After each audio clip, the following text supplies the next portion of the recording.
মুন্সিগঞ্জের সিরাজদিখান উপজেলায় সংবাদ সংগ্রহ করতে গিয়ে সাংবাদিককে শারীরিকভাবে লাঞ্ছিত করা হয়েছে। বুধবার বিকালে উপজেলার কোলা ইউনিয়নের ছাতিয়ানতলী সড়কে মোটরসাইকেল দুর্ঘটনায় 2 স্কুল শিক্ষার্থীর মৃত্যু হয়েছে।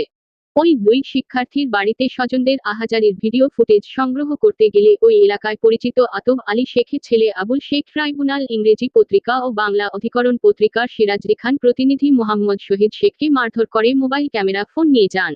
এতে তারা ক্ষান্ত হয়নি, বাড়ির বাহিরে নিয়ে আবুল শেখের নেতৃত্বে আরও 10 থেকে 12 জন সংঘবদ্ধভাবে লাঞ্ছিত ও প্রাণে মেরে ফেলার হুমকি দিয়েছেন। এই ঘটনার তীব্র নিন্দা ও প্রতিবাদ জানিয়েছেন সিরাজদিখান প্রেস ক্লাব সভাপতি ও সাধারণ সম্পাদক সহ সাংবাদিক ও সচেতন মহল। এই সময় উপস্থিত লোকজন এসে তাকে উদ্ধার করে সিরাজদিখান উপজেলা স্বাস্থ্য কমপ্লেক্স এ নিয়ে যান।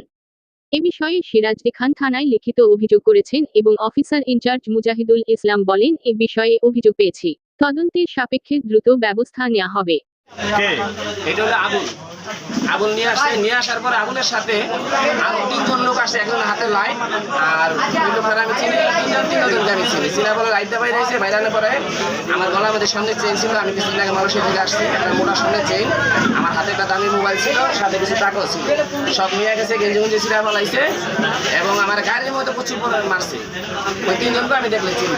এবার আমি এইসব এর মধ্যে আমি আবার কিছুদিন আগে অ্যাক্সিডেন্ট করছি। ওর অ্যাক্সিডেন্টে আমার মাথার মধ্যে 20টা শিলি, আমার ডাইন হাত অবসরের মতন, আমার ডাইন পা অবসরের মতো। আমি প্রতি মঙ্গলবার দিন ঢাকা মেডিকেলে যাই ট্রিটমেন্টের জন্য।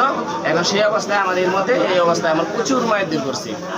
সাথে যারা আছে তাদেরও চিনি, আর মূল নেতৃত্ব দিয়েছিল আবুল।